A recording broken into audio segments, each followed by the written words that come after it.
ಪರಿಶುದ್ಧರು, ಪರಿಶುದ್ಧರು, ಪರಿಶುದ್ಧರು, ಮಹೋನ್ನತರು, ಸರ್ವಶಕ್ತರು, ಅಗಮ್ಯವಾದ ಬೆಳಕಿನಲ್ಲಿ ವಾಸ ಮಾಡುವಂತ ನಮ್ಮೆಲ್ಲರ ಪ್ರೀತಿಗಳ ಪರಲೋಕದ ತಂದೆ ಯೆಹೋವದೇವರೇ, ನಿಮ್ಮ ಪರಿಶುದ್ಧವಾದ ಪಾದಗಳಿಗೆ ನಾವು ಕೃತಜ್ಞತೆ ಸ್ತೋತ್ರ ಸಲ್ಲಿಸುವರಾಗಿದ್ದೇವೆ. ತಂದೆಯಾದ ದೇವರೇ, ಪಾಪಿಗಳು, ದುಷ್ಟರು, ದ್ರೋಹಿಗಳಾದಂಥ ನಮ್ಮನ್ನ ಇನ್ನೂ ಕೂಡ ನಿಮ್ಮ ಜೀವಿತರ ಪಟ್ಟಿಯಲ್ಲಿ ಎಣಿಸಿ ಮತ್ತೊಂದು ವಾರ್ತೆ ನಿಮ್ಮ ಈ ಸಂಜೆ ವೇಳೆಯಲ್ಲಿ ಒಟ್ಟಾಗಿ ನಿಮ್ಮ ಕೃಪಾಸನದ ಬಳಿಗೆ ಬರುವಂತೆ ನೀವು ಕೊಟ್ಟಂತ ಮಹಾಕೃಪೆಗೆ ನಾವು ಕೃತಜ್ಞತೆ ಉಳ್ಳವರಾಗಿದ್ದೇವೆ. ತಂದೆಯಾದ ದೇವರೇ, ಕ್ರಿಸ್ತನ ಜೀವಿತ ಭಾಗ 2ರಲ್ಲಿ ಸಹೋದರನು ಕೂಡ ವಿಶೇಷವಾಗಿ ಅವ್ರಿಗೆ ಮಾತನಾಡುವಂತೆ ನಿಮ್ಮ ಪವಿತ್ರಾತ್ಮನ ಶಕ್ತಿಯನ್ನು ಕೊಟ್ಟು ನಡೆಸು. ಕೇಳುವಂತ ನಮಗೂ ಕೂಡ ನಿಮ್ಮ ಪವಿತ್ರಾತ್ಮನ ಬಲದಿಂದ ತುಂಬಿಸು. ಈ ಕೂಟದ ಆರಂಭದಿಂದ ಹಿಡಿದು ತಂದೆಯ ದೇವರೇ ಅಂತ್ಯದವರೆಗೂ ಯಾವುದೊಂದು ಅಡೆತಡೆ ಉಂಟಾಗದಾಗೆ ನೀವೇ ನಮ್ಮ ಮಧ್ಯದಲ್ಲಿದ್ದು ಎಲ್ಲಾ ಸಮಯದಲ್ಲೂ ನಡೆಸಿಕೊಡಬೇಕಾಗಿ ಪ್ರತಿಯೊಂದು ವಾಕ್ಯದಲ್ಲಿ ನಿಮ್ಮ ಪ್ರಸನ್ನತೆ ತಿಳಿಸ್ಬೇಕಾಗಿ ನಾವು ಬೇಡಿಕೊಳ್ಳುತ್ತೇವೆ. ಬರದೇ ಇರುವಂತ ಮತ್ತು ಬಂದಿರುವಂತ ಎಲ್ಲ ಸಹೋದರಿಗಳನ್ನು ಕೂಡ ವಿಶೇಷವಾಗಿ ಆಶೀರ್ವಾದ ಮಾಡ್ರಿ. ಎಲ್ಲ ಭಾಗದಲ್ಲಿ ನಿಮ್ಮ ಒಂದು ಆಶೀರ್ವಾದ ಒಂದು ಚಲಿಸಲಿ ಎಂಬುದನ್ನು ಬೇಡಿಕೊಳ್ಳುತ್ತಾ ಈ ಚಿಕ್ಕ ಪ್ರಾರ್ಥನೆಯನ್ನ ನಿಮ್ಮ ಪ್ರೀತಿಯ ಒಬ್ಬನೇ ಮಗನು, ನಮ್ಮೆಲ್ಲರ ಕರ್ತನು, ರಕ್ಷಕನು, ಒಡೆಯನು, ವಿಮೋಚಕನು ಆಗಿರುವ ನಜರೇತಿನ ಯೇಸು ಕ್ರಿಸ್ತನ ಪರಿಶುದ್ಧವಾದ ನಾಮದಲ್ಲಿ ಪ್ರಾರ್ಥಿಸಿ ಬೇಡಿ ಹೊಂದಿಕೊಂಡಿದ್ದೇವೆ ನಮ್ಮ ಪರಲೋಕದ ತಂದೆ. Amen. Thank you brother. Thank you brother. ಪ್ರೀತಿಯ ಸಹೋದರ ಮತ್ತು ಸಹೋದರಿಯರೇ, ನಿಮ್ಮೆಲ್ಲರಿಗೂ ವಂದನೆಗಳು. ತಂದೆಯ ದೇವರ ನಾಮ, ಯೇಸು ಕ್ರಿಸ್ತನ ನಾಮ ಮಹಿಮೆ ಉಂಟಾಗಲಿ. ತಂದೆಯ ದೇವರ ಒಂದು ಮಹಾಕೃಪೆ, ಒಂದು ಕರುಣೆಯಿಂದ ಈ ಒಂದು ದಿನ ಬೆಳಗಿನಿಂದ ಈ ಒಂದು ಸಾಯಂಕಾಲದವರೆಗೂ ನಮ್ಮನ್ನ ಕಾದು ಕಾಪಾಡಿದ್ದಕ್ಕಾಗಿ ತಂದೆಯ ದೇವರಿಗೆ ನಾವು ಕೃತಜ್ಞತೆಯನ್ನು ಹೊಂದಿಸುವಂತವರಾಗಿರೋಣ. ಹಾಗೇನೆ ಈ ಒಂದು ಸಾಯಂಕಾಲದ ವೇಳೆಯಲ್ಲಿ ನಾವು ಲೈಫ್ ಆಫ್ ಕ್ರೈಸ್ಟ್ ಭಾಗ 2 ಪೇಜ್ ನಂಬರ್ 110 ಮುಂದುವರೆದಂತ ಒಂದು ಭಾಗಗಳನ್ನ ನಾವು ನೋಡೋಣ. ಕಳೆದ ಕ್ಲಾಸ್ ನಲ್ಲೂ ಕೂಡ ನಾವು ನೋಡಿದ್ವಿ, ಲಾಸ್ಟ್ ಕ್ಲಾಸಸ್ ಅಲ್ಲಿ ನಿನ್ನ ಮಾತುಗಳಿಂದಲೇ ನೀತಿವಂತನೆಂದು ತೀರ್ಪು ಹೊಂದುವಿ, ನಿನ್ನ ಮಾತುಗಳಿಂದಾನೇ ಅಪರಾಧಿ ಎಂದು ತೀರ್ಪು ಹೊಂದುವಿ ಅನ್ನೋ ಒಂದು ಪಾಯಿಂಟ್ ಬಗ್ಗೆ ನಾವು ಸ್ಟಡಿ ಮಾಡ್ತಾ ಇದ್ವಿ. ಏನು, ಯಾವ ತರ ಪಾಯಿಂಟ್? ಪ್ರಿಯ ಸಹೋದರ ಮತ್ತು ಸಹೋದರಿಯರೇ, ನಮಗೆಲ್ಲ ತಿಳಿದು ಬಂದಿರೋ ಪ್ರಕಾರ ನಾವು ಆಡುವಂತ ಪ್ರತಿಯೊಂದು ಮಾತಲ್ಲೂ ಕೂಡ ದೇವರು ಲೆಕ್ಕನ ಇಟ್ಟಿದಾರಂತೆ. ಹಾಗಿರ್ಬೇಕಾದ್ರೆ ಅದು ಯಾವುದಕ್ಕೆ ಸಂಬಂಧಪಟ್ಟದ್ದಾಗಿರುತ್ತೆ ಅನ್ನೋದರ ಒಂದು ಪಾಯಿಂಟ್ ಅನ್ನ ಈ ಸಾರಿ ನಾವು ಸ್ಟಡಿ ಮಾಡ್ತಾ ಇದೀವಿ. ಈಗ ನಾವು ಮಾತನಾಡುವಂತ ಒಂದು ವಿಚಾರದಲ್ಲಿ ಹೇಗಿರಬೇಕು, ಯಾವ ರೀತಿ ನಾವು ನಡ್ಕೋಬೇಕು, ಮತ್ತೆ ಆ ಒಂದು ಮಾತು ಅದು ದೇವರ ಒಂದು ವಿಚಾರ ಆಗಿರ್ಬೇಕಾ ಇಲ್ಲ ಲೌಕಿಕವಾದಂತ ಒಂದು ವಿಚಾರ ಆಗಿರ್ಬೇಕಾ ಅನ್ನೋದೆಲ್ಲಾ ಒಂದು ಮಾಹಿತಿನೂ ಕೂಡ ಕಳೆದ ವಾರ ನಾವು ಕ್ಲಾಸ್ನ ನಾವು ನೋಡಿದ್ವಿ. ಸೊ ಅದ್ರ ಪ್ರಕಾರನೇ ನಾವು ಒಂದು ಹಾಡಿನ ಮುಖಾಂತರನು ಕೂಡ ನಾವು ನೋಡ್ತೀವಿ. ಏನಂದ್ರೆ ನಮ್ಮ ಒಂದು ಮಾತಿನ ಒಂದು ಅರ್ಥದಲ್ಲಿ ಶ್ರೇಷ್ಠವಾದಂತ ಒಂದು ಅರ್ಥ ಇರ್ಬೇಕು, ಅದು ಒಂದು ಉನ್ನತವಾದಂತ ರೀತಿಯಲ್ಲಿ ಕೇಳುವವರಿಗೆ ಇಂಪಾಗಿಯೂ ಮಧುರವಾಗಿಯೂ ಇರ್ಬೇಕು, ಮತ್ತೆ ಆ ಒಂದು ಮಾತಿನ ಮುಖಾಂತರ ಪ್ರೋತ್ಸಾಹನೂ ಕೂಡ ಸಿಗ್ಬೇಕು ಅನ್ನೋ ಒಂದು ಅಂಶನ ನಾವು ನೋಡಿದ್ವಿ. ಈ ದಿನ ನಮ್ಗೆ ಶಿಕ್ಷಣಾತ್ಮಕವಾಗಿ ಅಂದ್ರೆ ಈಗ ಮಕ್ಕಳಿಗೆ ನಾವ್ ಹೇಗೆ ತರಬೇತಿ ಕೊಟ್ಟು ಅವ್ರನ್ನ ಯಾವ ರೀತಿ ತರಬೇತಿನ ಹೊಂದಿಸ್ತೀವೋ ಆ ರೀತಿ ದೇವರು ನಮ್ಗೆ ಒಂದು ವಚನದ ಮುಖಾಂತರ ನಮ್ಗೆ ತಿಳಿಸ್ತಾರೆ. ಅದೇ ಏನು ಅಂತ ನಾವು ನೋಡ್ಬೇಕಾದ್ರೆ ನಾವು ನೋಡಿದಂತ ಒಂದು ವಾಕ್ಯ ಮತ್ತಾಯ 12ನೇ ಅಧ್ಯಾಯದಲ್ಲಿ 7ನೇ ವಚನದಲ್ಲಿ ನೋಡುವಂತ ಒಂದು ವಾಕ್ಯದ ಪ್ರಕಾರ ನಮ್ಮ ಸಹೋದರ ಅಂತ ರಜಲ್ ಬ್ರದರ್ ಈ ರೀತಿ ಹೇಳ್ತಾರೆ. ನಾವು ನೋಡೋಣ, ಇಲ್ಲಿಂದ ಓದಿ. ಹೀಗೆ 12ನೇ ಅಧ್ಯಾಯ ಇರಿ ಟೆಕ್ಸ್ಟ್ ಬುಕ್ ಅಲ್ಲಿ ರೀಡ್ ಮಾಡ್ತಾರ. ಹೀಗೆ ಶಿಕ್ಷಿಸಲ್ಪಟ್ಟು ಸಂತೈಸಲ್ಪಟ್ಟವರಾಗಿ ನಾವು ಈ ಪ್ರಸ್ತುತ ಕಾಲದ ನಂತರದಲ್ಲಿ ನಂಬಿಗಸ್ತರಾಗಿ ಜಯಶಾಲಿಗಳಾಗುವವರಲ್ಲಿ ಅಂತಿಮವಾಗಿ ಪ್ರಕಟಗೊಳ್ಳುವ ಪ್ರಭಾವವನ್ನು ದೃಷ್ಟಿಸುವವರಾಗುತ್ತೇವೆ. ಆಗ ನಾವು ವಕ್ರ ಬುದ್ಧಿಯುಳ್ಳ ಮೂರ್ಖ ಜಾತಿಯವರ ಮಧ್ಯದಲ್ಲಿ ಒಳ್ಳೆಯದನ್ನು ಬೇಸರಗೊಳ್ಳದೆ ಮಾಡುವವರಾಗಿ ಕೇವಲ ನಂಬಿಕೆಯ ಮೂಲಕ ದೊರಕುವ ಬಹುಮಾನವನ್ನು ಹೊಂದಲು ಯತ್ನಿಸುವವರಾಗುವೆವು. ಹೀಗೆ ಆಧಾರಣೆ ಮತ್ತು ಸಹಾಯಗಳನ್ನು ಹೊಂದಲು ಕರ್ತನ ಬಳಿಗೆ ಹೋಗುವುದರ ಮೂಲಕವಾಗಿ ದೇವರ ಮಗನು ಶಿಕ್ಷಿತನಾಗಿ ತೀವ್ರವಾದ ಪರಿಶೋಧನೆಗಳನ್ನು ಸಹಿಸಿಕೊಳ್ಳುವುದರ ಮೂಲಕವಾಗಿ ಆಶೀರ್ವಾದ ಹೊಂದಿದವನಾಗಿ ದೇವರ ಪ್ರೀತಿ, ಉಪಕಾರ ಮತ್ತು ಕೃಪೆಯ ವಿಷಯವಾಗಿ ಆಸಕ್ತಿಯಿಂದ ಮನದಟ್ಟು ಮಾಡಿಕೊಳ್ಳುತ್ತಾ ತಾನು ಲೋಕದ ಪಾಲಿಗೆ ಸತ್ತವನಾಗಿ ದೇವರಿಗಾಗಿ ಜೀವಿಸುವುದೆಂಬುದರ ಅರ್ಥವನ್ನು ಗ್ರಹಿಸಿಕೊಳ್ಳಲು ಆರಂಭಿಸುವನು. ಮತ್ತು ಹೀಗೆ ಲೋಕದಿಂದ ಪ್ರತ್ಯೇಕವಾಗಿ ಕ್ರಿಸ್ತನೊಂದಿಗೆ ಬಹು ದೃಢವಾದ ಐಕ್ಯತೆಯನ್ನು ಹೊಂದಿದವನಾದಲ್ಲಿ ಕೀರ್ತನೆಗಾರನು ಮುಂದುವರೆದು ಸೂಚಿಸಿರುವಂತೆ ಆತನ ಹೃದಯದ ಭಾವವು ಹೀಗಿರಲಾಗಿ, ಕರ್ತನೆ, ಇನ್ನು ಯಾವುದಕ್ಕೆ ಕಾದುಕೊಂಡಿರಲಿ, ನೀನೇ ನನ್ನ ನಿರೀಕ್ಷೆ ಎಂಬುದೇ. Thank you. ಪ್ರಿಯ ಸಹೋದರ ಮತ್ತು ಸಹೋದರಿಯರೇ, ನೋಡಿ, ನಾವೀಗೆಲ್ಲರೂ ಶಿಕ್ಷಣ ಹೊಂದಲಿಕ್ಕೋಸ್ಕರ ಶಿಷ್ಯಂದಿರಾಗಿರುವಂತ ನಾವು ಈ ಒಂದು ಶಿಕ್ಷಣ ಕೊಡುವಂತ ಗುರುವಾಗಿರುವಂತ ಯೇಸು ಕ್ರಿಸ್ತರು ನಮ್ಗೆ ದೇವರ ಮಕ್ಕಳು ಆಗುವಂತ ಒಂದು ಅನುಗ್ರಹನ ಕೊಟ್ಟಿದ್ದಾರೆ. ಯಾವುದರ ಒಂದು ಪ್ರತಿಫಲದಲ್ಲಿ ಅಂದ್ರೆ, ನಾವು ಈ ಒಂದು ಲೋಕದಲ್ಲಿ ನಡೆಯುವಂತ ಎಲ್ಲಾ ಶೋಧನೆ, ಎಲ್ಲಾ ಒಂದು ರೀತಿಯ ಸಂಕಷ್ಟಗಳನ್ನ ಜಯಶಾಲಿಗಳಾಗಿ ಆ ಒಂದು ಅಂತಿಮ ಮಟ್ಟದವರೆಗೂ ನಾವು ನಡೆದು ಜಯಶಾಲಿಗಳಾಗುವಂತ ಮಕ್ಕಳಿಗೆ ಕೆಲವೊಂದು ಬುದ್ಧಿ ಮಾತುಗಳನ್ನ ಹೇಳ್ತಾ ಇದ್ದಾರೆ. ಯಾವುದರಲ್ಲಿ ಬುದ್ಧಿ ಮಾತು ಹೇಳ್ತಾ ಇದ್ದಾರೆ ಪ್ರಿಯರೇ? ನಮಗೆ ಜಾಗರೂಕತೆಯಿಂದ ಇರ್ಬೇಕಂತೆ. ಯಾವುದರಲ್ಲಿ? ನಮ್ಮ ಮಾತಿನಲ್ಲಿ, ಮತ್ತೆ ನಾವು ಮಾಡುವಂತ ಕೆಲಸದಲ್ಲಿ, ಅಂದ್ರೆ ದೇವರ ಕೆಲಸದಲ್ಲಿ ಬೇಸರಗೊಳ್ಳದೆ ಮಾಡುವಂತವರಾಗಿರ್ಬೇಕಂತೆ. ಕೆಲವರ ನಂಬಿಕೆ ಏನಂದ್ರೆ, ಮೂಲವಾಗಿ ಏನಂದ್ರೆ, ತುಂಬಾ ಒಂದು ದೊಡ್ಡ ನಂಬಿಕೆ ಏನಂತ ನಾವು ನೋಡ್ಬೇಕು, ಇನ್ನು ದೊಡ್ಡದಾಗೆಲ್ಲ ಕೆಲಸ ಮಾಡ್ಬೇಕು ಅನ್ನೋ ಒಂದು ನಂಬಿಕೆ ಇರುತ್ತೆ. ಆದ್ರೆ ಪ್ರಿಯರೇ, ದೇವ್ರ ವಾಕ್ಯ ಏನ್ ಹೇಳುತ್ತೆ ಅಂತಂದ್ರೆ, ಸಣ್ಣ ಸಣ್ಣ ಕೆಲಸ ಅದರಲ್ಲಿ ನಂಬಿಗಸ್ತನಾಗಿರು, ನಿನಗೆ ದೊಡ್ಡ ಕೆಲ್ಸನ ಕೊಡ್ತೀನಿ ಅಂತ ವಾಕ್ಯ ಹೇಳುತ್ತೆ. ಅಂದ್ರೆ ನಮ್ಗೆ ಈ ಒಂದು ಸಣ್ಣ ಪುಟ್ಟ, ಈಗ ಬಾಯಿಯಲ್ಲಿ ಅಂದ್ರೆ ಆಡುವಂತ ಮಾತಿನಲ್ಲಿ, ಮತ್ತೆ ನಡೆ ನುಡಿಯಲ್ಲಿ, ಅದಾದ್ಮೇಲೆ ಪ್ರಿಯ ಸಹೋದರ ಮತ್ತು ಸಹೋದರಿಯರೇ, ಒಂದು ಬೇಸರಗೊಳ್ಳದಿರುವಂತ ಸಣ್ಣ ಸಣ್ಣ ವಿಚಾರ ರೀ. ಈ ಒಂದು ಸಣ್ಣ ಸಣ್ಣ ವಿಚಾರದಲ್ಲಿ ನಾವು ತುಂಬಾ ನಂಬಿಗಸ್ತರಾಗಿದ್ವಿ ಅಂತಂದ್ರೆ, ಖಂಡಿತವಾಗ್ಲು ದೇವ್ರ ನಮ್ಮ ಆಸಕ್ತಿಯನ್ನ ನೋಡಿ, ನಮ್ಮ ಮನಸ್ಸಿನಲ್ಲಿರುವಂತ ಒಂದು ಉತ್ಸಾಹನ ನೋಡಿ, ದೇವ್ರ ಏನ್ ಮಾಡ್ತಾರೆ ಅಂತಂದ್ರೆ ತಕ್ಕ ಪ್ರತಿಫಲನ ಕೊಟ್ಟೇ ಕೊಡ್ತಾರೆ. ಹೀಗಿರಲಾಗಿ ಕರ್ತನು ಇನ್ನು ಯಾವುದಕ್ಕೆ ಕಾದುಕೊಂಡಿದ್ರಲ್ಲಿ ಅಂತಂದ್ರೆ ಏನಂತ ನಾವು ನೋಡ್ಬೇಕಂದ್ರೆ, ನಮ್ಮ ಒಂದು ನಡೆ ನುಡಿನ ಎಷ್ಟು ಬೇಗ ನಾವು ಬದಲಾವಣೆ ಮಾಡ್ಕೋತಾ ಇದೀವ ಅನ್ನೋದನ್ನ ಯೇಸು ಕ್ರಿಸ್ತರು ತವಕದಿಂದ ನೋಡ್ತಾ ಇದ್ದಾರೆ. ಏನಕ್ಕಂದ್ರೆ ಅವ್ರು ಆಲ್ರೆಡಿ ಗುರು ಆಗಿದ್ಕೊಂಡು ಆ ಒಂದು ಶಿಕ್ಷಣನ ಶಿಷ್ಯಂದಿರ್ ಕೊಟ್ಟಿದ್ದಾರೆ.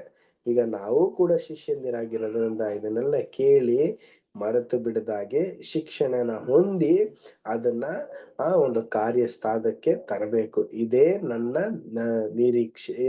ಇದೇ ಏನಾಗಿದೆ ಅಂತ ನಾವು ನೋಡ್ಬೇಕಾದ್ರೆ ನಮ್ಮ ಒಂದು ನಿರೀಕ್ಷೆ ಆಗಿದೆ ರೀ. ನೆಕ್ಸ್ಟ್ ಪ್ಯಾರಾ ನಾವು ರೀಡ್ ಮಾಡೋಣ. Next para Navita sister read ಮಾಡ್ತೀರಾ?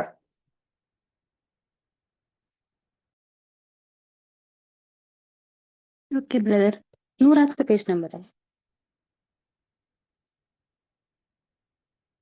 ಹಲೋ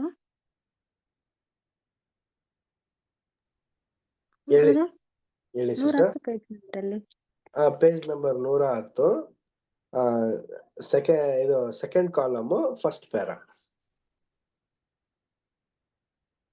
ಪರದಿಂದ ಸ್ಪರ್ಶವಾದಲ್ಲಿ ದುಃಖವು ಸಹ ಆನಂದ ಪರವಶತೆಗಿಂತಲೂ ಮಿಗಿಲಾಗಿ ಪ್ರಜ್ವಲಿಸುವುದು. ಅಂಧಕಾರವು ಜ್ಯೋತಿರ್ಮಂಡಲಗಳನ್ನು ನಮಗೆ ತೋರಿಸುವಂತೆ ಹಗಲಿನಲ್ಲಿ ನಾವು ಇದನ್ನು ಎಂದೂ ಕಂಡಿರಲಾರೆವು. ಇವು ಪರಿಶೋಧನೆ ಹಾಗೂ ಬೇಸರಿಕೆಯ ಸನ್ನಿವೇಶಗಳಲ್ಲಿ ನಾಲಿಗೆಗೆ ಕಡಿವಾಣ ಹಾಕಿದವರಾಗಿ ನಮ್ಮ ಚಿಂತೆಗಳೆಲ್ಲವನ್ನು ನಮ್ರತೆಯಿಂದ ಕರ್ತನ ಬಳಿಗೆ ಕೊಂಡೊಯ್ಯುವುದರ ಮೂಲಕವಾಗಿ ದೊರೆಯುವಂತ ಭಾಗ್ಯಕರವಾದ ಫಲಿತಾಂಶಗಳು. ಇದರ ಅಂತ್ಯದಲ್ಲಿ ನಮ್ಮ ಮಾತುಗಳು ಕೃಪಾಪೂರ್ಣವಾಗಿಯೂ ಮತ್ತು ರಸವತ್ತಾಗಿಯೂ ಇದ್ದು ಎಲ್ಲ ಸಂದರ್ಭಗಳಲ್ಲಿಯೂ ಅವು ದೈವೋಕ್ತಿಗಳನ್ನು ನುಡಿದಂತಿರುವುದು. ಓದ್ಬೇಕಾ ಬ್ರದರ್? ಸಾಕು sir. Okay. Thank you sister. ಪ್ರಿಯ ಸಹೋದರ ಮತ್ತು ಸಹೋದರಿಯರೇ, ಇಷ್ಟೆಲ್ಲಾ ವಿಚಾರಗಳನ್ನ ಯೇಸು ಕ್ರಿಸ್ತರು ಹೇಳ್ಬೇಕಾದ್ರೆ, ನಮ್ಮ ಒಂದು ಕಾರ್ಯ ಸಾಧಿಸುವಂತ ಒಂದು ಸಂದರ್ಭದಲ್ಲಿ ಇಂತ ಒಂದು ಸಿಚುವೇಶನ್ಸ್ ಗಳೆಲ್ಲ ಬಂದಾಗ, ಉಪದ್ರವಗಳೆಲ್ಲ ಬಂದಾಗ ಏನ್ ನಡೆಯುತ್ತೆ? ಪರರಿಂದ ನಮ್ಗೆ ಏನಾಗುತ್ತೆ? ದುಃಖ ಸನ್ನಿವೇಶಗಳು ಬರುತ್ತೆ ಪ್ರಿಯರೇ. ಪರರಿಂದ ನಮಗೆ ಏನಾಗುತ್ತೆ ಅಂತಂದ್ರೆ ತುಂಬಾ ಒಂದು ನಿರಾಶೆ ಉಂಟಾಗತ್ತೆ, ತುಂಬಾ ನಮಗೆ ಬೇಸರ ಉಂಟಾಗತ್ತೆ. ಈ ಸಂದರ್ಭದಲ್ಲಿ ನಮ್ಮ ನಾಲಿಗೆಗೆ ನಾವು ಕಡಿವಾಣ ಹಾಕೊಂಡಿರ್ಬೇಕಂದ್ರೆ, ಕಡಿವಾಣ ಅಂದ್ರೆ ಏನು? ಈಗ ಪ್ರಿಯರೇ, ಈಗ ಹಸುಗೆಲ್ಲ ಮೂಗ್ ದಾರ ಅಂತ ಹಾಕಿರ್ತಾರೆ. ಏನಕ್ಕೆ?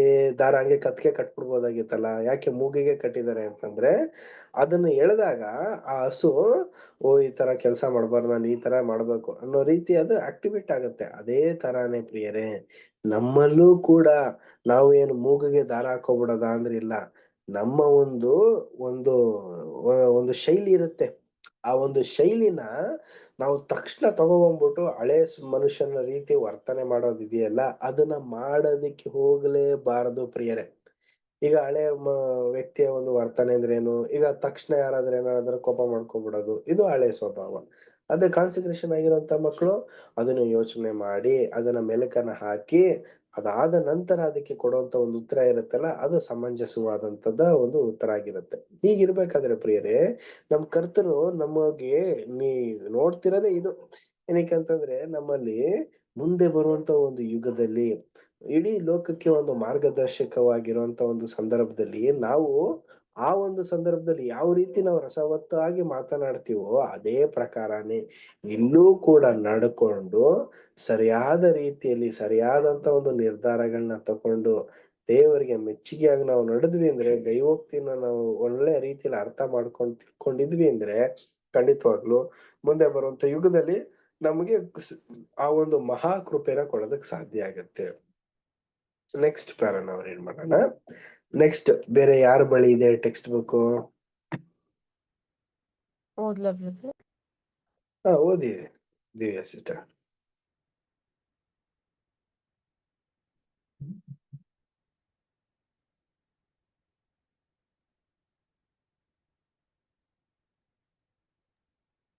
ಓದಿ ಸಿಸ್ಟರ್, ಮ್ಯೂಟ್ ಆಗಿದೆ. ಹಾ ಬ್ರದರ್. ಈಗಿನ ಕಾಲವು ನಮ್ಮ ಅಂದರೆ ಸಭೆಯ ನ್ಯಾಯ ವಿಚಾರಣೆಯ ದಿನವೆಂಬ ಅಂಶದ ದೃಷ್ಟಿಯಿಂದ ಮೇಲೆ ಉಲ್ಲೇಖಿಸಿರುವ ನಮ್ಮ ಕರ್ತನ ಮಾತುಗಳು ಅಂದರೆ ಸುಮ್ಮನೆ ಆಡುವ ಪ್ರತಿಯೊಂದು ನಿರರ್ಥಕವಾದ ಇಲ್ಲವೇ ಹಾನಿಕರವಾದ ಮಾತಿಗೂ ನಾವು ನ್ಯಾಯ ವಿಚಾರಣೆಯ ದಿನದಲ್ಲಿ ಉತ್ತರ ಕೊಡಬೇಕೆಂಬುದನ್ನು ನಾವು ಗಣನೆಗೆ ತೆಗೆದುಕೊಂಡಲ್ಲಿ ನಮ್ಮ ಮಾತುಗಳಿಗೆ ಎಂಥ ವಿಶೇಷವಾದ ಪ್ರಾಮುಖ್ಯತೆ ಇರುವುದೆಂಬುದನ್ನು ನಾವು ನೋಡುತ್ತೇವೆ. ನಮ್ಮ ಮಾತುಗಳೆಲ್ಲವೂ ನಮ್ಮ ಹೃದಯದಲ್ಲಿ ತುಂಬಿರುವ ವಿಷಯಗಳಿಗೆ ಸೂಚಕವಾಗಿರುವುದೆಂದು ಕರ್ತನು ಪರಿಗಣಿಸುವನು. ನಮ್ಮ ಮಾತುಗಳು ಬಂಡಾಯವೆಬ್ಬಿಸುವ ಇಲ್ಲವೇ ಅನಿಷ್ಟಿಕೆಯುಳ್ಳ ಅಥವಾ ನಿರುಪಯುಕ್ತವಾದ ಅಥವಾ ಹುಡುಗಾಟಿಕೆಯ ಅಥವಾ ಕರುಣೆಯಿಲ್ಲದೆ ಕೃತಜ್ಞತಾಹೀನವಾಗಿ ಅಪರಿಶುದ್ಧವಾದವುಗಳು ಇಲ್ಲವೇ ಮಲಿನವಾದವುಗಳು ಆಗಿದ್ದಲ್ಲಿ ಇದಕ್ಕನುಸಾರವಾಗಿ ಹೃದಯದಲ್ಲಿ ತುಂಬಿರುವುದೇ ಬಾಯಲ್ಲಿ ಬರುವುದು ಎಂಬ ತತ್ವದ ಮೇಲೆ ನಮ್ಮ ಹೃದಯದ ವಿಷಯದಲ್ಲಿ ತೀರ್ಪು ಮಾಡಲಾಗುವುದು. ಹೀಗೆ ನಮ್ಮ ಅನುದಿನದ ಜೀವಿತದಲ್ಲಿನ ಎಲ್ಲಾ ಸನ್ನಿವೇಶಗಳಲ್ಲಿ ನಮ್ಮ ಬಾಯಿಂದ ಬರುವ ಮಾತುಗಳು ನಮ್ಮ ಹೃದಯದ ಸ್ಥಿತಿಗೆ ದೇವರ ಮುಂದೆ ಒಂದು ಸತತವಾದ ಪ್ರಮಾಣವಾಗಿರುತ್ತದೆ. ನಮ್ಮ ಕರ್ತನ ನುಡಿಗಳಲ್ಲಿ ಹೀಗೆ ಇದು ಅಡಕವಾಗಿರುವುದು. ಹಾಗೂ ಈ ಒಂದು ದೃಷ್ಟಿಯಿಂದ ಮುಂದಿನ ಪ್ರಬೋಧನೆಯು ಎಷ್ಟು ಸಮಯೋಚಿತವಾದುದಲ್ಲವೇ? ಬಾಯಿ ದುಡುಕಬೇಡ, ದೇವರ ಮುಂದೆ ಮಾತಾಡಲು ನಿನ್ನ ಹೃದಯದಲ್ಲಿ ಆತುರ ಪಡದಿರು. ಅಲ್ಲದೆ ಆತನ ದೃಷ್ಟಿಗೆ ಸಮಸ್ತವು ಮುಚ್ಚುಮರೆಯಿಲ್ಲದಾಗಿಯೂ ಬಯಲಾದದ್ದಾಗಿಯೂ ಅದೇ ಎಂಬುದನ್ನು ನೆನಪಿನಲ್ಲಿಡು. ಇಬ್ರಿಯ 4ನೇ ಅಧ್ಯಾಯ 13ನೇ ವಚನ. ದೇವರು ನಮ್ಮ ನ್ಯಾಯಾಧಿಪತಿಯಾಗಿ ಆಕಾಶದಲ್ಲಿ ಸಿಂಹಾಸನದ ಮೇಲೆ ಇದ್ದಾನಲ್ಲವೇ? ನೀವು ಭೂಮಿಯಲ್ಲಿದ್ದಿ, ಆತನ ನ್ಯಾಯಾಸನದ ಮುಂದೆ ವಿಚಾರಣೆಗೆ ಒಳಗಾಗಿದ್ದಿ.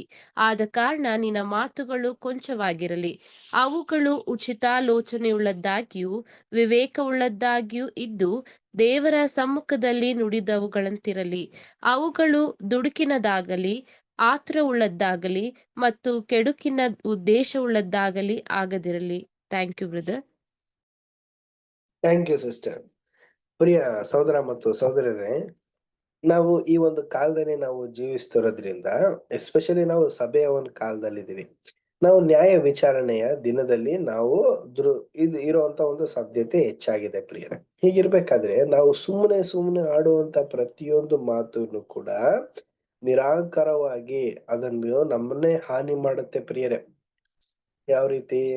ನಾವು ಒಂದು ತಮಾಷೆ ಮಾತುಗಳು, ಗೇಲಿ ಆಡುವಂತ ಮಾತುಗಳು, ಮತ್ತೆ ತಪ್ಪಾದಂತ ರೀತಿಯಲ್ಲಿ ತಪ್ಪು ಬರಿತಾದಂತ ಒಂದು ಕೆಟ್ಟ ಮಾತುಗಳು, ಇವೆಲ್ಲ ಆಡುವಂತ ಮಾತುಗಳೆಲ್ಲ ಇದೆಯಲ್ಲ, ಇದೆಲ್ಲ ನಮ್ಮನ್ನಗೆ ಎಲ್ಲಿಗೆ ತಂದು ನಿಲ್ಸುತ್ತೆ ಅಂದ್ರೆ ನ್ಯಾಯ ವಿಚಾರಣೆಗೆ ತಂದು ನಿಲ್ಸುತ್ತೆ ಪ್ರಿಯರೇ.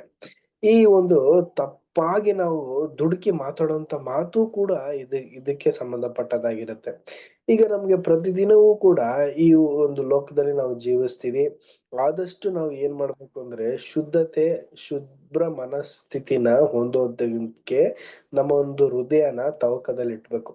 ಏನಕ್ಕಂದ್ರೆ ನಮ್ ವಾಕ್ಯನ ಹೇಳುತ್ತೆ, ಹೃದಯದಲ್ಲಿರದೆ ಬಾಯಿಯಲ್ಲಿ ಬರುವುದು.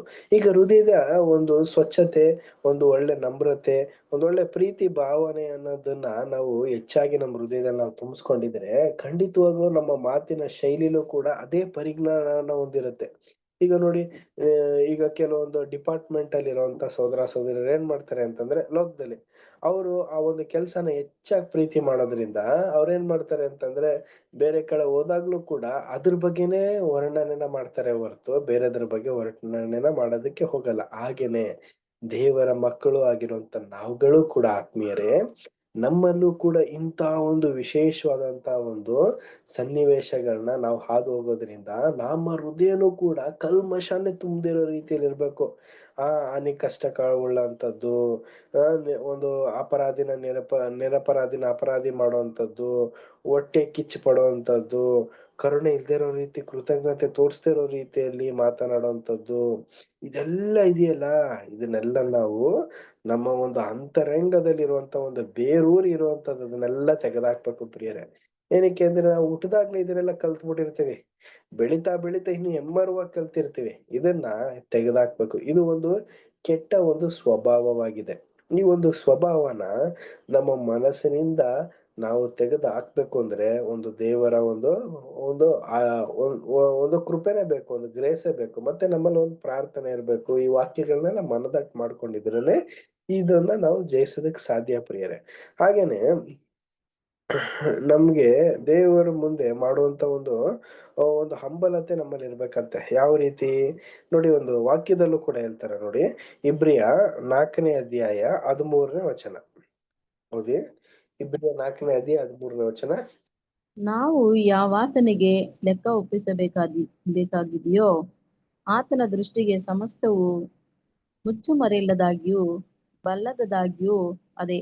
ಆತನ ಸನ್ನಿಧಿಯಲ್ಲಿ ಅಗೋಚರವಾಗಿರುವ ಸೃಷ್ಟಿಯು ಒಂದೂ ಇಲ್ಲ.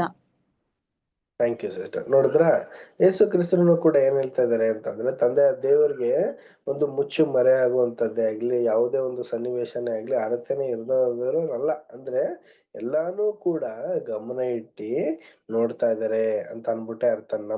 ನಮ್ಮ ಒಂದು ಜೀವಿತದಲ್ಲೂ ಕೂಡ ಕ್ರೈಸ್ತ ಮಕ್ಕಳ ಒಂದು ಜೀವಿತದಲ್ಲೂ ಕೂಡ ದೇವರು ಅಬ್ಸರ್ವ್ ಮಾಡ್ತಾ ಇದಾರೆ ಪ್ರಿಯರೇ. ಆಗಿರೋದ್ರಿಂದ ನಾವು ಎಚ್ಚರಿಕೆಯಿಂದ ನಮ್ಮ ಒಂದು ಕೆಲಸವನ್ನು ಮತ್ತೆ ನಮ್ಮ ಒಂದು ಜವಾಬ್ದಾರಿನ ನಾವು ನಡ್ಕೊಂಡು ದೇವರಿಗೆ ನಾವು ಮೆಚ್ಚುಗೆಯಾಗಿ ನಡ್ಕೊಂಡು ಹೋಗ್ಬೇಕು.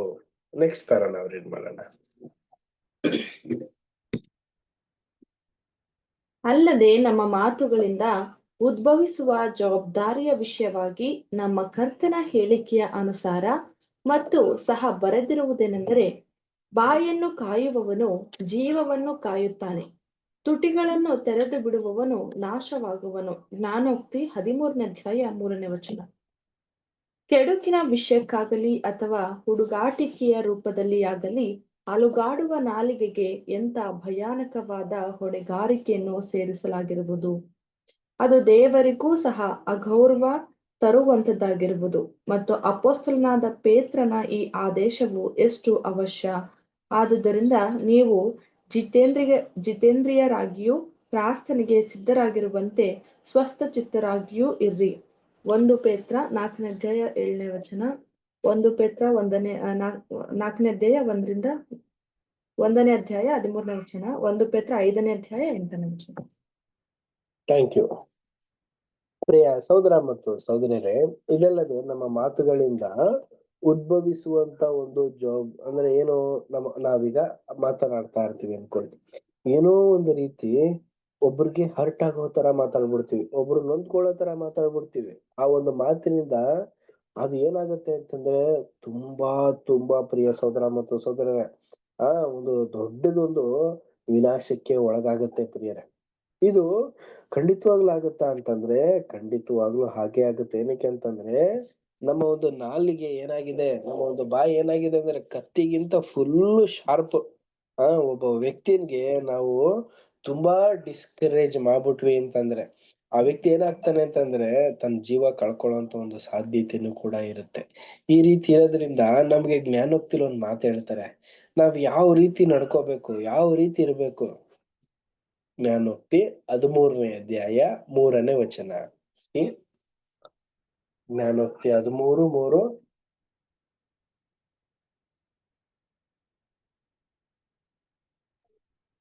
ಬಾಯನ್ನು ಕಾಯುವವನು ಜೀವವನ್ನು ಕಾಯುತ್ತಾನೆ, ತುಟಿಗಳನ್ನು ತೆರೆದು ಬಿಡುವವನು ನಾಶವಾಗುವನು.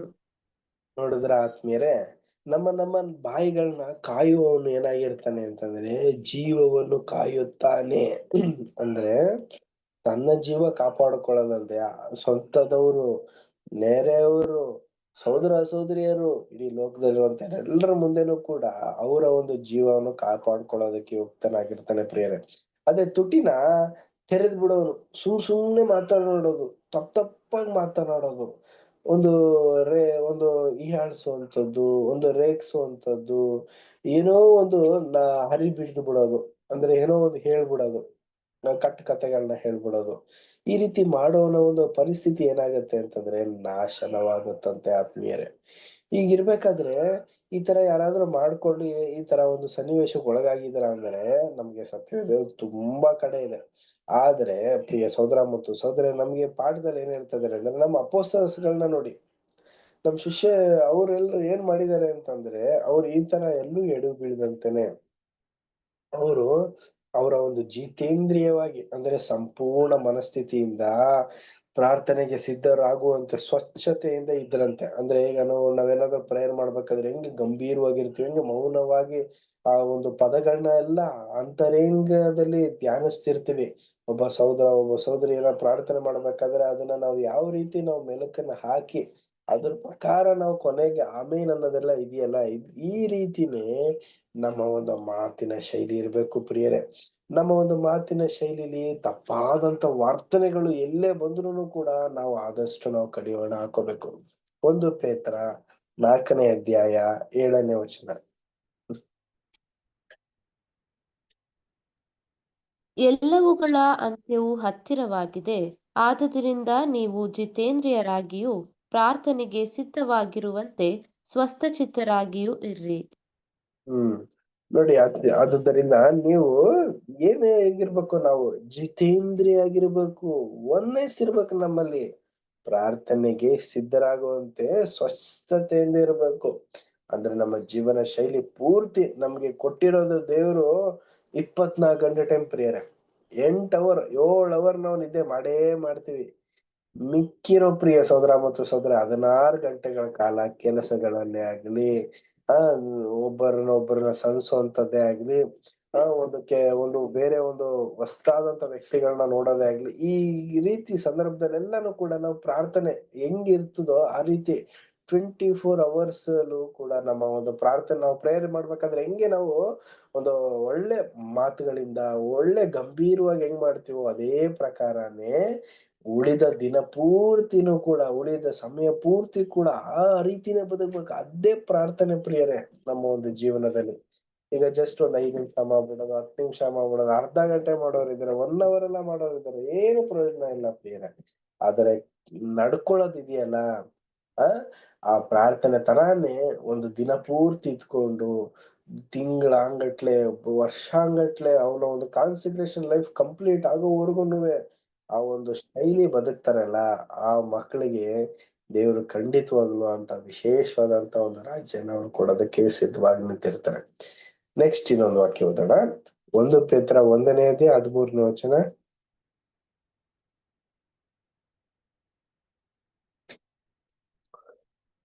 1 ಪೇತ್ರ 1ನೇ ಅಧ್ಯಾಯ 13ನೇ ವಚನ ಓದಿ. ಆದುದರಿಂದ ನೀವು ಮನಸ್ಸಿನ ನಡುವನ್ನು ಕಟ್ಟಿಕೊಂಡು ಸ್ವಸ್ಥಚಿತ್ತರಾಗಿದ್ದು, ಯೇಸು ಕ್ರಿಸ್ತನು ಪ್ರತ್ಯಕ್ಷನಾಗುವಾಗ ನಿಮಗೆ ದೊರಕುವ ಬಾಧೆಯ ಮೇಲೆ ನಿಮ್ಮ ನಿರೀಕ್ಷೆಯನ್ನು ಸಂಪೂರ್ಣವಾಗಿ ಇಡಿರಿ. 1 ಪೇತ್ರ 1ನೇ ಅಧ್ಯಾಯ 13ನೇ ವಚನ ಓದಿ. ಅದೇ ಬ್ರದರ್ ಓದಿದ್ದು. ಇನ್ನೊಂದ್ಸರಿ ಓದಿ. ಆದದ್ದರಿಂದ ನೀವು ಮನಸ್ಸಿನ ನಡುವನ್ನು ಕಟ್ಟಿಕೊಂಡು ಸ್ವಸ್ಥಚಿತ್ತರಾಗಿದ್ದು ಯೇಸು ಕ್ರಿಸ್ತನು ಪ್ರತ್ಯಕ್ಷನಾಗುವಾಗ ನಿಮಗೆ ದೊರಕುವ ಬಾಧೆಯ ಮೇಲೆ ನಿಮ್ಮ ನಿರೀಕ್ಷೆ ಭಾಗ್ಯದ ಮೇಲೆ ಬಾಧೆ ಅಲ್ಲ. ಭಾಗ್ಯದ ಮೇಲೆ ನಿಮ್ಮ ನಿರೀಕ್ಷೆಯನ್ನು ಸಂಪೂರ್ಣವಾಗಿ ಇಡಿರಿ.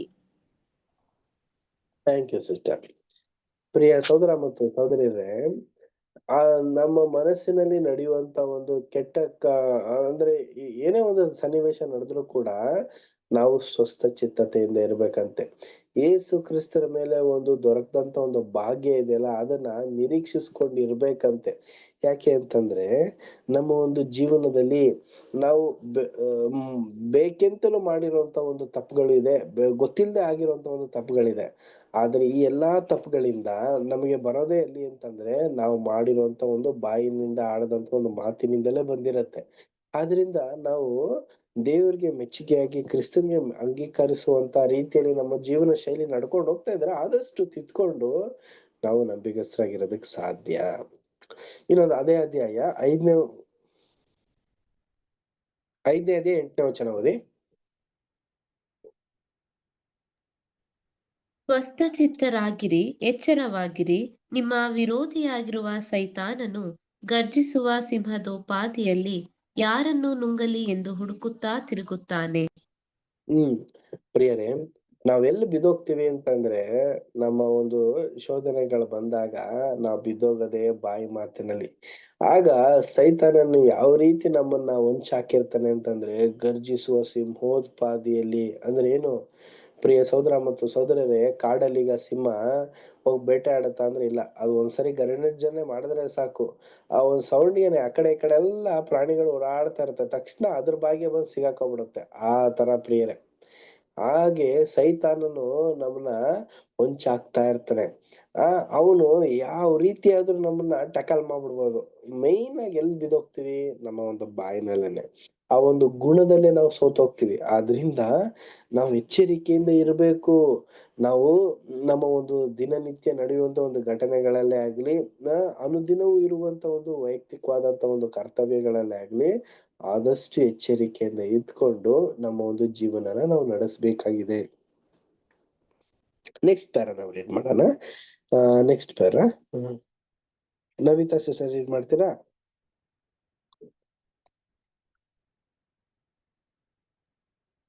ಓಕೆ. ಕೀರ್ತನೆಗಾರನು ಈ ವಿಧವಾದ ಜವಾಬ್ದಾರಿಯನ್ನು ಹೊಂದಿರುವುದಾಗಿ ಯೋಚಿಸುವವರೆಲ್ಲರ ಬಾಯಲ್ಲಿ ಮುಂದಿನ ಪ್ರಾರ್ಥನೆಯನ್ನು ಇರಿಸಿರುವನು. ಯೆಹೋವನೇ, ನನ್ನ ಬಾಯಿಗೆ ಕಾವಲಿರಿಸು, ನನ್ನ ತುಟಿಗಳೆಂಬ ಕದವನ್ನು ಕಾಯಿ. ನನ್ನ ಹೃದಯವು ದುರಾಚಾರವನ್ನು ಮೆಚ್ಚದಂತೆಯೂ ನಾನು ದುಷ್ಟರೊಡನೆ ಕೂಡಿ ಕೆಟ್ಟ ಕೆಲಸಗಳನ್ನು ನಡೆಸದಂತೆ ನನ್ನನ್ನು ಕಾಪಾಡು. ಯೆಹೋವನೇ, ನನ್ನ ಶರಣನೇ, ನನ್ನ ವಿಮೋಚಕನೇ, ನನ್ನ ಮಾತುಗಳು ನನ್ನ ಹೃದಯದ ಧ್ಯಾನವು ನಿನಗೆ ಸಮರ್ಪಕವಾಗಿರಲಿ. ನನ್ನ ತುಟಿಗಳಿಂದ ಸ್ತುತಿ ಹೊರಡಲಿ. ನಿನ್ನ ನಿಬಂಧನೆಗಳನ್ನು ನನಗೆ ಕಲಿಸಿದ್ದೀಯಲ್ಲ. ನನ್ನ ನಾಲಿಗೆಯು ನಿನ್ನ ನುಡಿಗಳನ್ನು ವರ್ಣಿಸಲಿ. ನಿನ್ನ ಆಜ್ಞೆಗಳೆಲ್ಲ ನೀತಿಯೇ. ನಿನ್ನ ನೇಮಗಳನ್ನು ಆರಿಸಿಕೊಂಡಿದ್ದೇನೆ.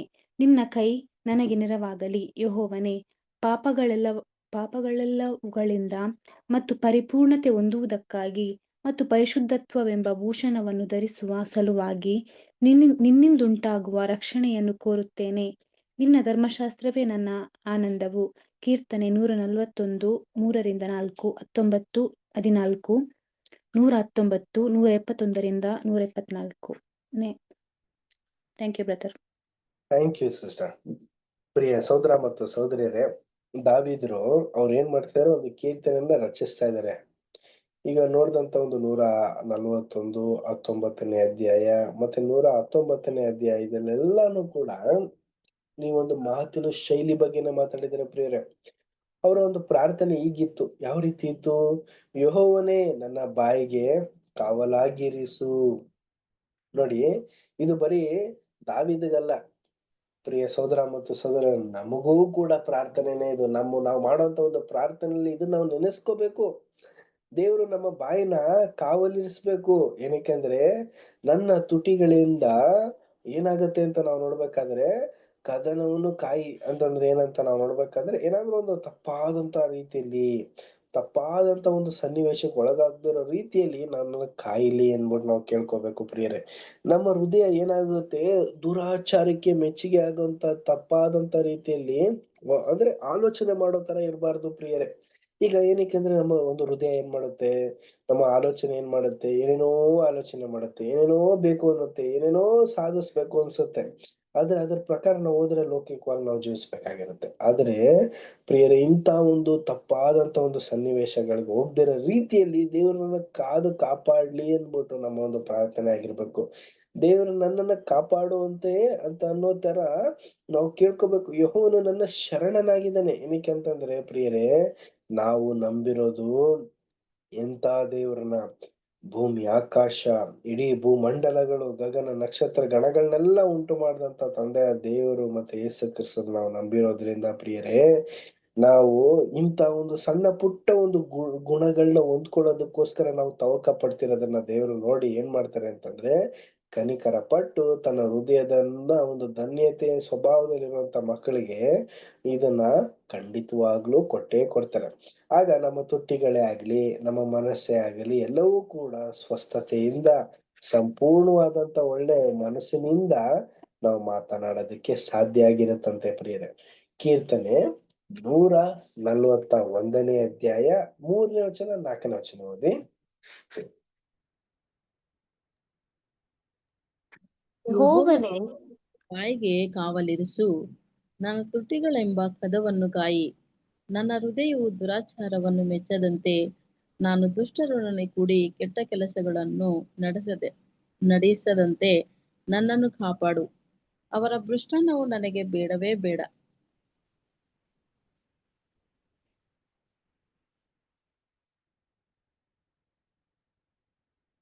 ಹಲೋ,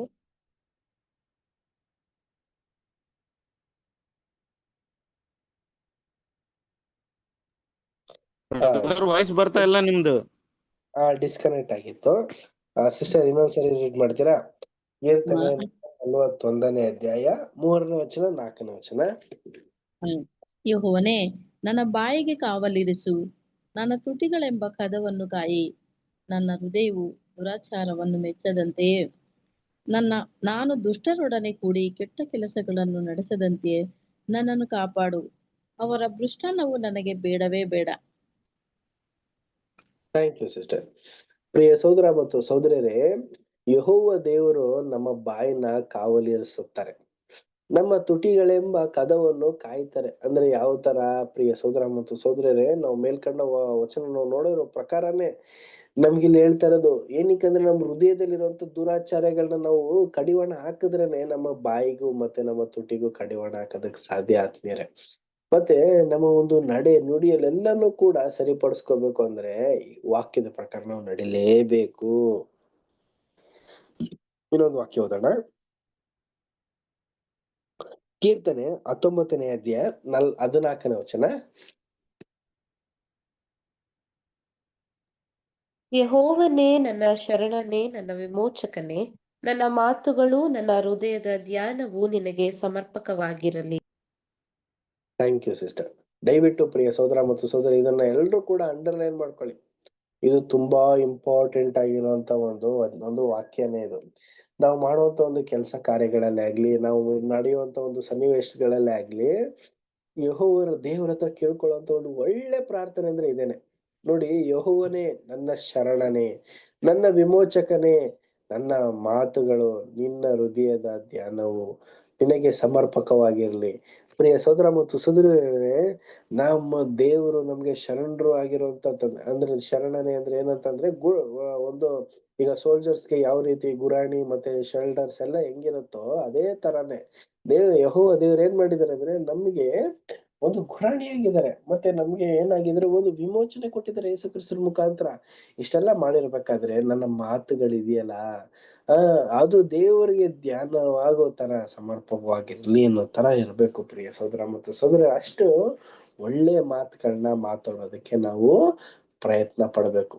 ಈಗ ಕೆಲವರ ಒಂದು ವಾದ ಇರುತ್ತೆ, ಅಯ್ಯೋ ಬ್ರದರ್, ಮಾತಾಡಕ್ ಬಂದ್ರೆ ತಾನೇ ಇಂತ ಒಂದು ಸಂಕಷ್ಟಕ್ಕೆ ನಾವು ಒಳಗಾಗ್ಬೇಕು, ನಾವೆಲ್ಲ ದೇವ್ರ ಸನ್ನಿಧಾನದಲ್ಲಿ ಮೂಕ್ರ ತರ ಆಗೋಗ್ಬಿಟ್ಟಿದ್ರೆ ಒಳ್ಳೇದಾಗ್ತಿತ್ತಲ್ಲ ಅಂತ ಅನ್ಕೊಂತೀವಿ. ಇಲ್ಲ ರೀ, ಈಗ ನಾವು ಮೂಕರಾದ್ರೂ ಕೂಡ ಹೃದಯದಲ್ಲಿ ಆಲೋಚನೆಗಳೇನ್ ಬರುತ್ತೆ, ತಪ್ಪ ಬಂತು ಅಂದ್ರೆ ಅವರು ಕೂಡ ತಪ್ಪಾದಂತ ಒಂದು ಮಾರ್ಗದಲ್ಲೇ ಇದ್ದಾರೆ ಅನ್ಬಿಟ್ಟನೆ ಅರ್ಥ. ಹಾಗಿರ್ಬೇಕಾದ್ರೆ ಹೆಂಗೆ ಹೋದ್ರು ಪ್ರಿಯರೇ, ನಮ್ಮನ್ನ ನಾವು ತಿದ್ಕೋಬೇಕೇ ಹೊರತು ನಮ್ಮಲ್ಲಿರುವಂತ ತಪ್ಪುಗಳಿಗೆ ಅದಕ್ಕೆ ಬೇರೆ ಒಂದು ತಪ್ಪಾದಂತ ರೀತಿಯ ಒಂದು ಆಲೋಚನೆ ಮಾಡೋದು ಸರಿ ಬರೋದಿಲ್ಲ. ಹಾಗಿರೋದ್ರಿಂದ ನಾವು ಆದಷ್ಟು ಕಲಿಯೋಣ, ತಿಳ್ಕೊಂಡು ನಮ್ಮನ್ನ ನಾವು ಸರಿಪಡಿಸ್ಕೊಳ್ಳೋಂತವ್ರಾಗಿರೋಣ. ಇನ್ನೊಂದು ವಾಕ್ಯ ಓದೋಣ. ಕೀರ್ತನೆ 119 ಅಧ್ಯಾಯ 171ರಿಂದ 174.